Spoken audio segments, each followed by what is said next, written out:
আজকে আমাদের যে বিষয়বস্তু সেটা হলো, মানে আমরা যেটা নিয়ে আলোচনা করবো সেটা হলো প্রাইম মিনিস্টার।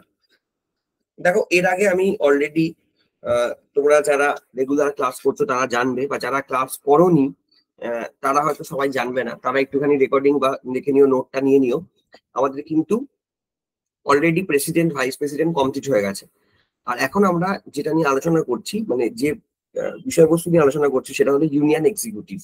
ইউনিয়ন এক্সিকিউটিভের মধ্যে কিন্তু তোমরা জানো প্রেসিডেন্ট পরে, ভাইস প্রেসিডেন্ট পরে, তারপর প্রধানমন্ত্রী মানে prime minister, union council of minister, কেন্দ্রীয় মন্ত্রী পরিষদ, এবং তারপর সবার শেষে অ্যাটর্নি জেনারেল অফ ইন্ডিয়া, ভারতের যিনি আইনি প্রধান প্রধান উপদেষ্টা। সেগুলো আমাদের একটু দেখতে হবে। ঠিক আছে, তো আজকে আমরা যে বিষয় নিয়ে আলোচনা করব সেটা হলো প্রাইম মিনিস্টার, প্রধানমন্ত্রী। প্রাইম মিনিস্টার নিয়ে বলতে গেলে দেখো, প্রথমে এখানে যেটা বলা আছে একদম ফার্স্ট স্লাইড যেটা, সেটা হলো প্রাইম মিনিস্টারের কথা কোন পার্টে বলা আছে। প্রাইম মিনিস্টারের কথা পার্ট 5-এ বলা আছে। ঠিক আছে, নেক্সট হলো প্রাইম মিনিস্টার কোন লিস্টে আছে। প্রাইম মিনিস্টার হলো ইউনিয়ন লিস্ট। আমাদের 7 শিডিউলে কিছু লিস্ট করা আছে, মানে union list, state list, concurrent list. Union list হলো সেই লিস্ট যার ভেতরে পার্লামেন্ট কোন কোন বিষয়ে আইন বানাবে সেটার কথা বলা আছে। আচ্ছা, দেন স্টেট লিস্ট হলো সেই লিস্ট যার উপরে আমাদের রাজ্য কোন কোন বিষয়ের উপর আইন বানাবে সেটা বলা আছে, রাজ্যের আইনসভা। কনকারেন্ট লিস্টের উপর রাজ্য এবং কেন্দ্র দুজনেই আইন তৈরি করতে পারে। Prime minister is the head of the government of India. দেখো, এটা আমি তোমাদেরকে প্রেসিডেন্টের চ্যাপ্টারে বলেছিলাম যে আমাদের দুটো হেড হয়। একটা হলো হেড অফ দ্য স্টেট, এখানে স্টেট মানে হলো রাষ্ট্র, রাষ্ট্রের হেড কে? তোমরা সবাই জানো, এটা আনসার হবে হলো প্রেসিডেন্ট স্যার। হ্যাঁ, প্রেসিডেন্ট তো হবে, প্রেসিডেন্ট, প্রেসিডেন্ট একদম। আর একটা হলো হেড অফ দ্য গভর্নমেন্ট, তার মানে এখানে বলা হচ্ছে সরকারের হেড কে? সরকারের হেড কিন্তু প্রধানমন্ত্রী। আবার ধরো তুমি যদি রাজ্যের ক্ষেত্রে বলো, তাহলে রাজ্যের সাংবিধানিক প্রধান হলো আমাদের গভর্নর, আর কেন্দ্রের রাজ্যের যে রিয়েল হেড, প্রধান যিনি সরকারের হেড, রাজ্য সরকারের যিনি হেড, তিনি হলেন মুখ্যমন্ত্রী। মাথায় রাখবে, এই যে প্রধানমন্ত্রী, আমি এখানে যদি কেন্দ্র লেভেলেই বলি, প্রধানমন্ত্রী যিনি, প্রধানমন্ত্রী কিন্তু অ্যাকচুয়ালি আমাদের দেশের মেন পলিসি মেকার। আমাদের দেশটা কিভাবে চলবে, আমাদের দেশের পলিসি গুলো কি হবে, সবগুলো কিন্তু প্রধানমন্ত্রী ঠিক করে। আর প্রেসিডেন্টের প্রচুর ক্ষমতা আছে, কিন্তু সব ক্ষমতাই গুলোই পেন অ্যান্ড পেপার। তার মানে খাতায় কলমে ওনার ক্ষমতা আছে, কিন্তু আদতে উনি কোনো পলিসি মেকার নন। ইনফ্যাক্ট প্রেসিডেন্টের যে সমস্ত শাসনতান্ত্রিক ক্ষমতা রয়েছে বা এক্সিকিউটিভ ক্ষমতা রয়েছে, সবকিছুর ক্ষেত্রেই প্রধানমন্ত্রীর পরামর্শ অনুযায়ী প্রেসিডেন্ট কাজ করে। একটা আর্টিকেল আছে, তোমরা পড়বে, আজকের স্লাইডে দেওয়া আছে, আর্টিকেল 74। সেখানে বলা আছে president of India functions on the aid and advice of the Prime Minister of India. তার মানে প্রধানমন্ত্রীর সলা পরামর্শ অনুযায়ী ভারতবর্ষের প্রেসিডেন্ট কাজ করবে, তার নিজস্ব কোনো ডিসিশন মেকিং ক্ষমতা নেই। তাহলে প্রেসিডেন্ট, আমি যদি প্রাইম মিনিস্টারের কথা বলি, তিনি হলেন হেড অফ দ্য গভর্নমেন্ট। আর তারপরে পয়েন্টটা বলা হয়েছে prime minister is called real executive. তার মানে হলো তিনি হলেন আসল প্রধান। রিয়েল এক্সিকিউটিভ, যেটাকে ল্যাটিনে বলা হয় ডিফ্যাক্টো। তোমাদের মনে আছে প্রেসিডেন্টের সময় আমি বলেছিলাম প্রেসিডেন্ট অফ ইন্ডিয়া হলো নমিনাল এক্সিকিউটিভ, নামমাত্র প্রধান, বাংলায় বলে নমিনাল এক্সিকিউটিভ, যেটাকে ল্যাটিনে বলা হয় ডিজিওর হেড। আর প্রাইম মিনিস্টারের ক্ষেত্রে ডিফ্যাক্টো হেড। তিনি কিন্তু রিয়েল এক্সিকিউটিভ, তিনি চিফ পলিসি মেকার আমাদের দেশের, এবং তিনি ভারত সরকারের হেড। এই যে কিছু পয়েন্টস আমি তোমাদেরকে বললাম, প্রাইম মিনিস্টারের একদম বেসিক কিছু পয়েন্টস, এটা নিয়ে কারোর কোনো ডাউট? ক্লিয়ার আছে? বুঝতে পেরেছো এখানে যা যা বলা আছে? কোনো সমস্যা নেই তো? একটু রেসপন্ড করো সবাই ক্লাসে। হ্যাঁ স্যার, বুঝতে পেরেছি। ঠিক আছে, তাহলে বেসিক্স অফ প্রাইম মিনিস্টারের প্রাথমিক পার্টটা হয়ে গেল। এবার আমরা চলে যাই কোয়ালিফিকেশন। ভারতবর্ষে প্রধানমন্ত্রী হতে গেলে তাকে কোয়ালিফিকেশন তার কি থাকতে হবে? প্রথমত হলো, তার প্রথম কোয়ালিফিকেশন হলো তাকে ভারতের নাগরিক হতে হবে, সিটিজেন অফ ইন্ডিয়া হতে হবে। ঠিক আছে, অর্থাৎ তুমি যদি ভারতের নাগরিক না হও, তুমি কিন্তু প্রধানমন্ত্রী হতে পারবে না। তোমরা জানো ভারতে দু ধরনের মানুষ বসবাস করে। এক হলো ভারতের যারা নাগরিক, আমরা যারা ভারতের সিটিজেন, আর কিছু মানুষ একটা ভিসা নিয়ে ভারতবর্ষে আসে, তাদেরকে আমরা এলিয়েন বলি বা ভারতে বসবাসকারী বিদেশি বলি। তারা কিন্তু ভোট দিতে পারে না, এবং অন্যান্য যে সমস্ত রাজনৈতিক পোস্ট বা পলিটিক্যাল পোস্ট সেটা প্রধানমন্ত্রী বলো, এমপি এমএলএ বলো, কোনো পোস্টই তারা হোল্ড করতে পারে না, কোনো মন্ত্রী হতে পারবে না, গভর্নর প্রেসিডেন্ট কিচ্ছু হতে পারবে না। কারণ যে কোনো কিছু হতে গেলে প্রথম শর্ত হলো তাকে ভারতের নাগরিক হতে হবে। He has to B the citizen of this country. এটা হলো ফার্স্ট কোয়ালিফিকেশন। সেকেন্ড কি বলা হয়েছে, এ member of either Rajya Sabha or Lok Sabha. তোমাকে যদি মেম্বার হতে হয়, কিসের মেম্বার না, তোমাকে যদি ধরো প্রাইম মিনিস্টার হতে হয় বা যে কোনো মন্ত্রী যদি তোমাকে হতে হয়, তোমাকে যে কোনো একটা হাউসের মেম্বার হতে হবে। সেটা লোকসভা রাজ্যসভা দুটোর মধ্যে যে কোনো একটা হলেই হবে। প্রশ্ন হলো, যদি তুমি মন্ত্রী হয়ে গেছো কিন্তু তুমি কোনো হাউসের মেম্বারশিপ তোমার কাছে নেই, সেই ক্ষেত্রে তুমি কি মন্ত্রী হিসেবে কন্টিনিউ করতে পারবে? আনসার হলো হ্যাঁ পারবে, কিন্তু সেটা ম্যাক্সিমাম 6 মাসের জন্য। 6 মাসের মধ্যে তোমাকে কিন্তু কোনো না কোনো হাউসের মেম্বারশিপ নিতে হবে। তোমরা অনেকে দেখেছো পশ্চিমবঙ্গের ক্ষেত্রে এই ঘটনা ঘটেছিল। মমতা বন্দ্যোপাধ্যায় কিন্তু নন্দীগ্রাম থেকে শুভেন্দু অধিকারীর কাছে ভোটে হেরে যান, এবং ন্যাচারালি ভোটে হেরে যাওয়ার জন্য তিনি মেম্বার অফ লেজিসলেটিভ অ্যাসেম্বলি বা বিধানসভার মেম্বার হতে পারেননি, বিধায়ক হতে পারেননি। তারপর তিনি মন্ত্রী হিসেবে কন্টিনিউ করছিলেন ঠিকই, কিন্তু তার মন্ত্রিত্বের 6 মাসের মাথায় তাকে কিন্তু আবার ভবানীপুরে উপনির্বাচন জিতে আসতে হয়েছে। আদারওয়াইজ কিন্তু তৃণমূলের সরকার থাকতো, তাতে কোনো সমস্যা নেই, কারণ তৃণমূলের বিধানসভাতে মেজরিটি আছে। যে দলের মেজরিটি থাকবে বিধানসভায় সেই দল রাজ্য সরকার তৈরি করবে, যে দলের মেজরিটি থাকবে লোকসভায় সেই দল কেন্দ্রীয় সরকার তৈরি করবে। এই সরকার পড়ে যাওয়ার কোনো সম্ভাবনা এখানে নেই, কারণ তৃণমূলের মেজরিটি রয়েছে, টোটাল সিটের হাফের বেশি সিট তাদের রয়েছে। কিন্তু সমস্যাটা হলো এটাই যে মমতা বন্দ্যোপাধ্যায় কিন্তু মুখ্যমন্ত্রী হিসেবে কন্টিনিউ করতে পারতেন না, অন্য কাউকে মুখ্যমন্ত্রী নিতে হতো, মুখ্যমন্ত্রিত্ব নিতে হতো, যদি আর তিনি ভবানীপুরের মেম্বারশিপটা নিতেন, ভবানীপুর থেকে বিধায়ক হতেন। কারণ কেন্দ্র বা রাজ্যের ক্ষেত্রে সেম রুল, তোমাকে যদি মন্ত্রী হতে হয় 6 মাস without the membership of legislature তুমি মন্ত্রী হিসেবে কন্টিনিউ করতে পারবে, বাট তার মধ্যে তোমাকে কিন্তু হাউসের মেম্বারশিপ নিয়ে নিতে হবে। অনেকের মনে প্রশ্ন আছে যে আমাদের দেশের যে প্রধানমন্ত্রী যারা হয়েছেন তাদের মধ্যে রাজ্যসভা থেকে প্রধানমন্ত্রী কে হয়েছেন? রাজ্যসভা থেকে প্রধানমন্ত্রী অনেকে হয়েছেন। ডক্টর মনমোহন সিং রাজ্যসভার মেম্বার ছিলেন, ভারতবর্ষের প্রধানমন্ত্রী হয়েছিলেন। এইচ ডি দেবেগৌড়া রাজ্যসভার মেম্বার ছিলেন, ভারতবর্ষের প্রধানমন্ত্রী হয়েছিলেন। ইনফ্যাক্ট শ্রীমতী ইন্দিরা গান্ধী তিনিও তার প্রথম টার্মে রাজ্যসভার মেম্বারশিপ নিয়ে ভারতবর্ষের প্রধানমন্ত্রী হয়েছিলেন। পরে অবশ্য তিনি লোকসভায় রায়বেরেলি কেন্দ্র থেকে জিতে দ্বিতীয়বারের জন্য প্রধানমন্ত্রী হন বা তারপরে কন্টিনিউ করেন। কোয়ালিফিকেশনের থার্ড পয়েন্টটা হলো কত বয়স হতে হবে প্রধানমন্ত্রী। ডিপেন্ড করছে তিনি কোন হাউস থেকে বিলং করছেন। He should have completed his 30 years if is a member of Rajya Sabha. যদি তিনি রাজ্যসভা থেকে বিলং করেন তাহলে তার 30 বছর কমপ্লিট হতে হবে। আর can be 25 years of age if is a member of Lok Sabha. তোমরা জানো লোকসভার মেম্বার হতে গেলে মিনিমাম বয়স হতে হয় 25 বছর, আর আপার হাউস মানে রাজ্যসভার মেম্বার হতে গেলে মিনিমাম বয়স হতে হয় 30 বছর। তাহলে প্রধানমন্ত্রীর মিনিমাম বয়স কত হবে ডিপেন্ড করছে তিনি কোন হাউস থেকে বিলং করছেন। তিনি যদি লোকসভা থেকে আসেন তাহলে সেই ক্ষেত্রে লোকসভার একজন মেম্বারের মিনিমাম বয়স 25, প্রধানমন্ত্রীর মিনিমাম বয়স 25 হবে। আর তিনি যদি রাজ্যসভা থেকে বিলং করেন তাহলে রাজ্যসভার একজন মেম্বারের মিনিমাম বয়স 30 হওয়া উচিত, এখানে তার মিনিমাম বয়স 30 হতে হবে। এই হলো প্রধানমন্ত্রী হওয়ার কিছু বেসিক যোগ্যতা বা কোয়ালিফিকেশন। ঠিক আছে, মেন পয়েন্টটা হলো এটাই, তাকে ভারতের নাগরিক হতে হবে, বয়সটা, এবং তাকে রাজ্যসভা বা লোকসভা কোনো একটা হাউসের মেম্বারশিপ কিন্তু তার থাকতে হবে। আর যদি মেম্বারশিপ একান্ত না থাকে তারপরেও তিনি প্রধানমন্ত্রী হতে পারেন, বাট সেটা ম্যাক্সিমাম 6 মাসের জন্য। 6 মাসের মধ্যে তাকে কোনো না কোনো হাউসের মেম্বারশিপ নিয়ে নিতে হবে। মমতা বন্দ্যোপাধ্যায়ের স্যার ক্ষেত্রে বলছিলাম, বিধায়ক ছাড়া বলি তারপর আসছি। মমতা বন্দ্যোপাধ্যায়ের ক্ষেত্রে ভবানীপুরে ভোট মানে ভবানীপুরে না দাঁড়ানো ছাড়া কোনো উপায় ছিল না। কারণ আমাদের পশ্চিমবঙ্গের ক্ষেত্রে যদি আমি বলি, পশ্চিমবঙ্গে কিন্তু এক কক্ষ বিশিষ্ট আইনসভা রয়েছে, এখানে শুধু বিধানসভা রয়েছে। এখানে কিন্তু কোনো আপার হাউস বা বিধান পরিষদ, যেটাকে আমরা কাউন্সিল অফ দ্য স্টেট, এই কাউন্সিল অফ দ্য স্টেট বলছি, তো লেজিসলেটিভ কাউন্সিল নেই। তো ন্যাচারালি তার কাছে কোনো অপশন নেই, তাকে বিধানসভা থেকে আসতে হয়েছে।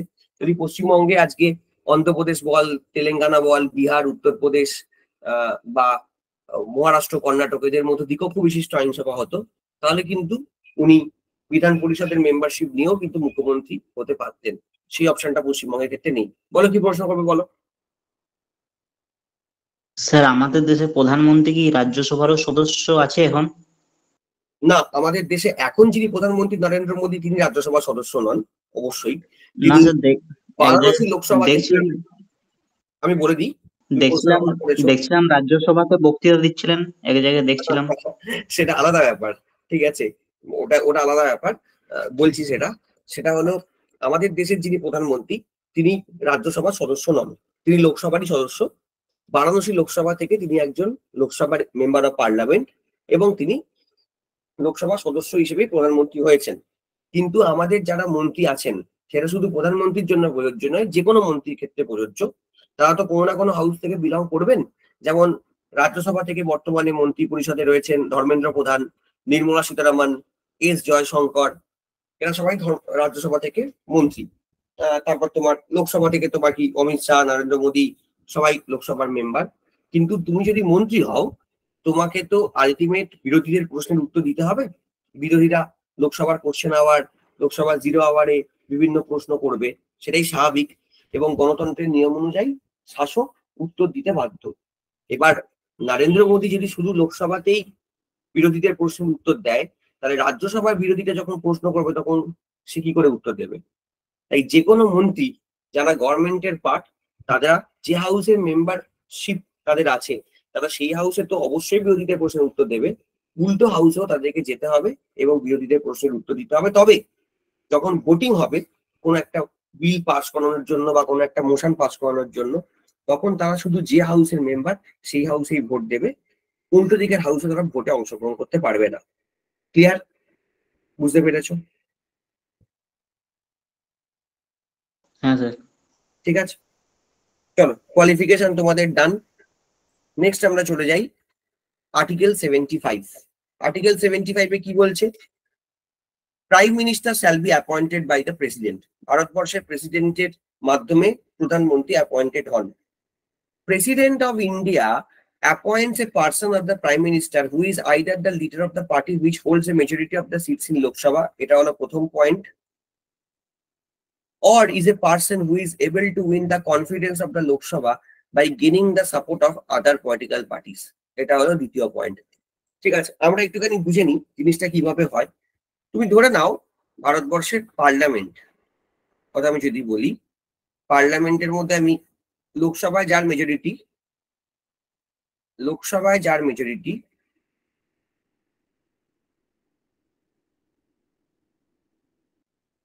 সেন্ট্রাল গভর্নমেন্ট সেই তার হয়। লোকসভায় আমাদের টোটাল সিট হলো 543টা, আর এখানে অ্যাবসলিউট মেজরিটি হলো 273টা সিট। যে পাবে সে তোমার লোকসভার সরকার তৈরি করবে, ভারত সরকার তৈরি করবে। এবার ধরে নাও এরকম একটা পরিস্থিতি হয়েছে যে এক্স পার্টি আর ওয়াই পার্টি আর ধরো জেড, তিনটে পলিটিক্যাল পার্টির মধ্যে মেন লড়াই চলছে। আমি এখানে এনডিএ ইন্ডিয়া এসব বলছি না। তুমি ধরো এখানে এক্স পেয়েছে 285টা সিট, ওয়াই পেয়েছে 200টা সিট, আর বাকি কত 15 আর 43 58টা সিট পেয়েছে জেড। এরকম একটা ভার্ডিক্ট এসছে। দেখো এক্ষেত্রে আমি ক্লিয়ার কাট দেখতে পাচ্ছি, এরকম যদি ভার্ডিক্ট হয় আমি ক্লিয়ার কাট দেখতে পাচ্ছি এখানে এক্স বলে যে দলটি বা এক্স এর একটা জোটও হতে পারে, যেমন ইন্ডিয়া অ্যালায়েন্স আছে, এনডিএ অ্যালায়েন্স আছে। তো এখানে এক্স পরিষ্কার আমি দেখতে পাচ্ছি এক্স এর মেজরিটি আছে। প্রধানমন্ত্রী তখন প্রেসিডেন্ট অফ ইন্ডিয়া তিনি বলবেন, আচ্ছা এক্স আপনাদের তো মেজরিটি আছে লোকসভাতে, তাহলে আপনারা ঠিক করুন যে আপনাদের লিডার কে হবে। এক্স তখন বলল আমাদের লিডার, পুরো এই এক্স অ্যালায়েন্স বা এক্স পার্টি যাই হোক না কেন, আমাদের লিডার হলো ধরো মিস্টার এবি। তখন দ্রৌপদী মুর্মু বা প্রেসিডেন্ট যিনি আছেন তিনি এবিকে ডেকে নিলেন, বললেন আপনি আসুন, আপনাকে প্রধানমন্ত্রী হিসেবে শপথ নিতে হবে। এবং আপনি প্রধানমন্ত্রী হিসেবে শপথ নেওয়ার পর আপনি বলুন যে কারা কারা আপনার মন্ত্রিসভায় থাকবে, মানে আপনি ঠিক করে দিন কারা কারা মন্ত্রী হবে। এবং প্রেসিডেন্ট যারা মানে প্রধানমন্ত্রী যাদেরকে সিলেক্ট করলো, যে সমস্ত এমপিদেরকে, সে রাজ্যসভা হোক বা লোকসভা হোক, সেখান থেকে তাদেরকে মন্ত্রী হিসেবে অ্যাপয়েন্ট করবে আমাদের এই প্রেসিডেন্ট। এটা হলো নর্মাল সিনারিও। যদি তুমি এই লেখাটা পড়ো, এই যে president of India appoints a person, president of India এমন একজন ব্যক্তিকে প্রধানমন্ত্রী হিসেবে অ্যাপয়েন্ট করবেন who is either the leader of the party which holds a majority of the seats in Lok Sabha. লোকসভাতে মেজরিটি সিট 273টা থেকে বেশি সিট আছে, তার লিডার তাকে প্রধানমন্ত্রী হিসেবে প্রেসিডেন্ট অ্যাপয়েন্ট করবে।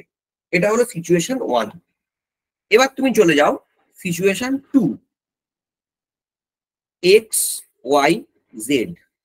ধরে নাও এক্স পেয়েছে 260টা সিট, ওয়াই পেয়েছে 220টা সিট।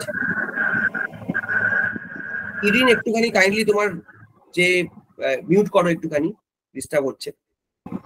260 আর 220 480টা সিট, আর বাকি পড়ে থাকছে তোমার 20টা আর 43টা 63টা সিট।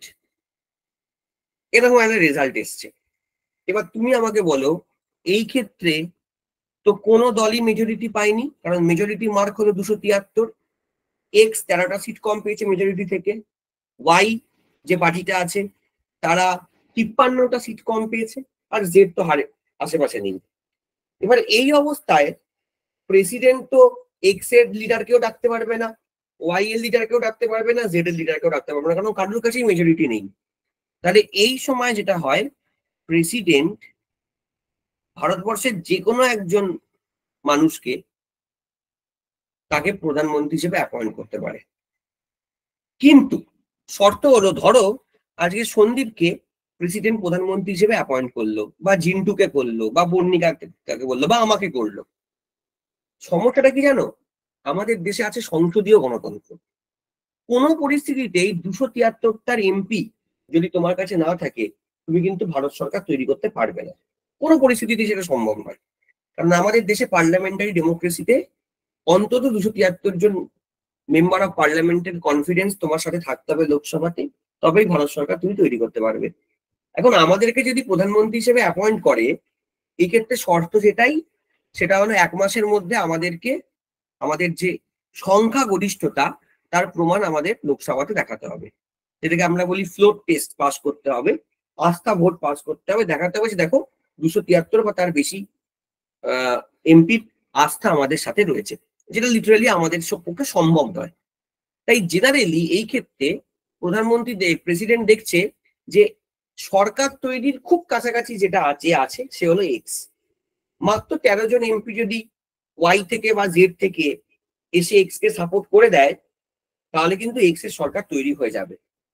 তাই এই পরিস্থিতিতে প্রেসিডেন্ট যে কোনো কাউকে প্রাইম মিনিস্টার হিসেবে অ্যাপয়েন্ট করতে চাইলেও বা করতে পারলেও জেনারেলি এক্স এর যিনি লিডার তাকেই প্রেসিডেন্ট প্রাইম মিনিস্টার হিসেবে অ্যাপয়েন্ট করবে। কিন্তু শর্ত একটাই, যেহেতু এক্স এর কাছে মেজরিটি নেই, এক্স কে কিন্তু তার সংখ্যা গরিষ্ঠতার প্রমাণ 1 মাসের মধ্যে লোকসভাতে দিতে হবে।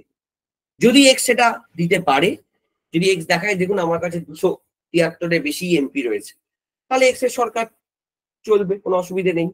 কিন্তু যদি কোনো কারণে এক্স তার মেজরিটি প্রমাণ না দিতে পারে, সংখ্যাগরিষ্ঠতার প্রমাণ না দিতে পারে লোকসভাতে, তাহলে কিন্তু সরকার পড়ে যাবে। মানে যে প্রেসিডেন্ট হিসেবে প্রেসিডেন্ট এক্স কে প্রাইম মিনিস্টার করেছিল সেটা বেসিক্যালি ভয়েড হয়ে যাবে।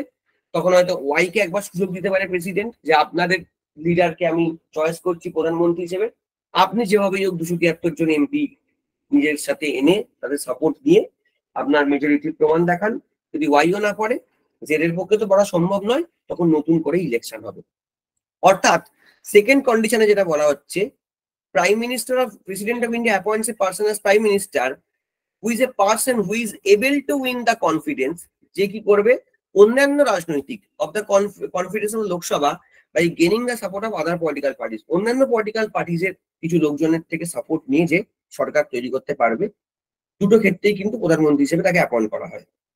ভারতের রাষ্ট্রপতি এমন একজন ব্যক্তিকে প্রধানমন্ত্রী হিসেবে নিয়োগ করেন যিনি হয় লোকসভায় সংখ্যাগরিষ্ঠ অধিকারী দলের নেতা, যেটা প্রথম স্টেজ। এক্ষেত্রেও তোমরা দেখেছো এবারে আমাদের যে লোকসভা ইলেকশন হয়েছে, বিজেপি মানে বিজেপি তো পায়নি, বিজেপি এনডিএ যে আছে ওরা টোটাল 300টা সিট পেয়েছে। এনডিএ লিডার হিসেবে চয়েস করেছে নরেন্দ্র মোদীকে আমাদের প্রেসিডেন্ট দ্রৌপদী মুর্মু তিনি প্রধানমন্ত্রী হিসেবে অ্যাপয়েন্ট করে দিয়েছেন। অথবা এমন একজন ব্যক্তি যিনি অন্যান্য রাজনৈতিকদের সমর্থন অর্জন করে লোকসভার আস্থা অর্জন করতে সক্ষম হবেন, দুক্ষেত্রেই তাকে প্রধানমন্ত্রী হিসেবে অ্যাপয়েন্ট করা হবে। আর পরের যে পয়েন্টটা তোমাদের বলেছিলাম, বাকি মন্ত্রীদেরকে প্রাইম মিনিস্টার চয়েস করবে, প্রেসিডেন্ট তাদেরকে অ্যাপয়েন্ট করবে। All other ministers are appointed by the president on the advice of the prime minister. তোমাদের সবাই ক্লিয়ার হয়েছে তো? আর্টিকেল 75 কিছুই নেই, সবাই বুঝতে পেরেছো? শুধু এইটুকুনি তোমরা মাথায় রাখবে, তাহলে বুঝতে সুবিধে হবে। সংসদীয় গণতন্ত্রে যে দলের মেজরিটি আছে হাউসে, শুধু সেই দলই সরকার তৈরি করতে পারবে। সেটা রাজ্য ক্ষেত্রে প্রযোজ্য, সেটা কেন্দ্রের ক্ষেত্রেও প্রযোজ্য। লোকসভায় যার মেজরিটি কেন্দ্রীয় সরকার তার, রাজ্যসভায় যার মেজরিটি রাজ্য সরকার তার।